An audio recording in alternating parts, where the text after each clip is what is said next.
Bonjour à tous, Bonjour à toutes. bienvenue dans cette vidéo dans laquelle nous allons identifier 5 éléments de langage non verbal qui sont à prendre en compte dans des séances de coaching. Je me présente Anne-Laure Dabo, je suis coach professionnelle et co-dirigeante du centre de formation Zen Pro. Je m'appelle Cécile Neuville, je suis psychologue et coach professionnel.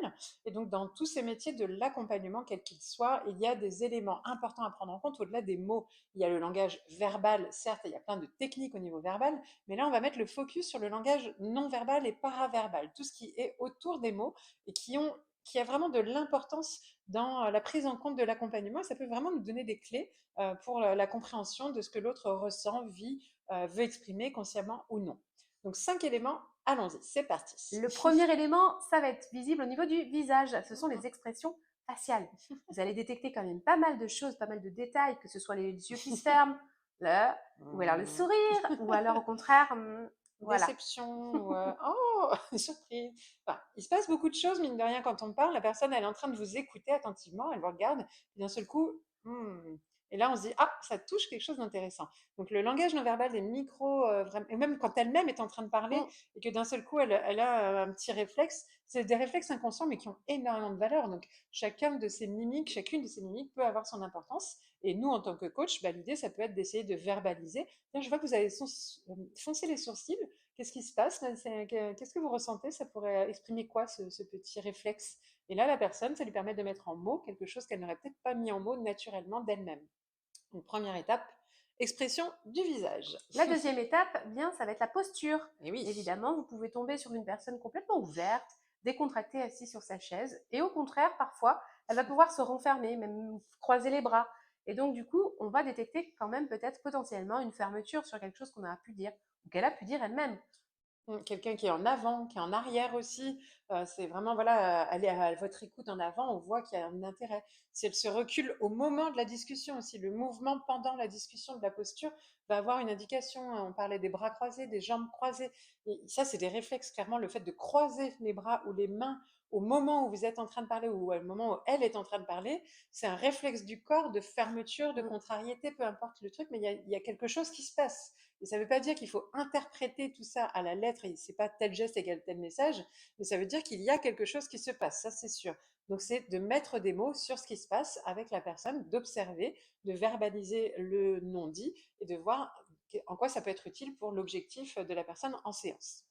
On a aussi le contact visuel, en fait. C'est une vraie connexion qui se passe au travers Bien du sûr. regard, Mm. autant pour la personne que pour vous-même. Mm. Si vous regardez la personne, non pas de manière intrusive, justement, mais avec la juste mesure, vous allez montrer l'intérêt que vous accordez aussi à la discussion que vous échangez. Et Et vous allez c'est aussi pouvoir voir si la personne n'a pas le regard c'est fuyant, ça. Mm. ou au contraire, si elle est bien connectée à vous, qu'elle est vraiment concentrée. Donc il y a plein de choses à voir au Mm. travers de la connexion visuelle. On sent une personne qui vous regarde droit dans les yeux quand elle parle, elle est connectée, elle est à fond, elle ne contrôle rien, elle est 100% authentique. Et dès qu'elle va commencer à faire comme ça, ou à tourner, ou à regarder toujours en l'air pour réfléchir, on sent qu'il y a une espèce de chose qui se passe, un frein, une retenue. On ne veut pas y aller à 100%. Donc c'est hyper intéressant aussi, là encore, de mettre des mots sur ce qui se passe. Je vois que là, vous avez quand même souvent détourné le regard, vous n'êtes pas à l'aise avec cette idée, ou dites-moi, qu'est-ce qui se passe pour vous? On a aussi la tonalité de la voix, Eh parce que ça oui. va indiquer aussi pas mal de choses, surtout si la Mmh. tonalité change en C'est cours de surtout ça, route. oui. Mmh.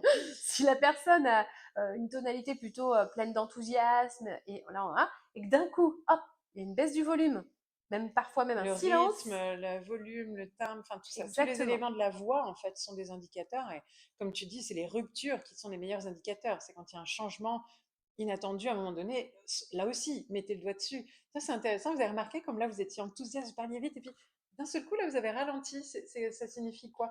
Mais des fois, on n'a même pas conscience. Ça n'a peut-être rien à voir avec ce qu'on imagine, mais ça lui a rappelé tel souvenir. Mais en tout cas, ce qui se passe à ce moment-là a son intérêt. Ça n'aurait pas lieu d'être si ça n'avait pas un intérêt. Donc là encore, toujours, que ce soit chacun de ces signes non-verbaux ou d'autres encore, quoi qu'il se passe au niveau non-verbal, notre posture de coach, c'est d'abord de les regarder, de les observer, d'avoir cette écoute active qui englobe l'observation active, et de commencer à l'identifier, de le nommer, de le verbaliser sans juger, sans faire d'hypothèses, sans se projeter, et juste demander à la personne quel sens cela peut avoir pour elle et en quoi ça peut faire lien avec son objectif. Là, je crois qu'on a tous les éléments. On est bien. Je pense que c'est une bonne clé essentielle dans nos métiers de coach, hein, la base. Exactement. Et si toutes ces informations vous ont été utiles, on en est Oui. ravis. N'hésitez pas à laisser un commentaire Oui. pour partager vos retours, vos feedbacks. Et puis pensez à liker, à vous abonner et à notifier aussi pour avoir justement Les les prochaines prochaines vidéos. Si vous aimez ça, il y en aura plein tous les jours pendant 365 jours. Donc, vous avez le temps de bien apprendre plein de choses. Et si vous voulez aller encore plus loin, vous pouvez apprendre vraiment et vous former et vous certifier au métier de coach. zenproformation.com pour avoir toutes les infos. Et là, on sera ravis de vous accueillir dans notre centre de formation. À très bientôt. À bientôt. Et ZenPro, c'est bien plus que ça. C'est aussi un centre de formation sur lequel vous allez pouvoir retrouver une formation pour devenir coach et encore d'autres des tas de formations pour découvrir des outils d'accompagnement. Des formations pour vous spécialiser en tant que coach pour enfants, pour ados ou pour parents. Et puis aussi des outils comme la PNL, l'analyse transactionnelle ou la psychologie positive qui est notre spécialité. Mais déjà, nous sommes heureuses de pouvoir vous offrir un échantillon. Une formation spécialement conçue pour vous, 3 outils d'intelligence émotionnelle à utiliser dans le cadre de vos accompagnements individuels ou de groupe que vous allez avoir offerts et à tester rien que pour vous. Vous allez pouvoir voir si du coup nos formations vous conviennent, si le format est adapté. Vous pouvez aussi venir renforcer votre réseau de professionnels au sein du groupe Facebook du réseau des coachs inspirants et épanouis. On vous dit à très bientôt. À bientôt.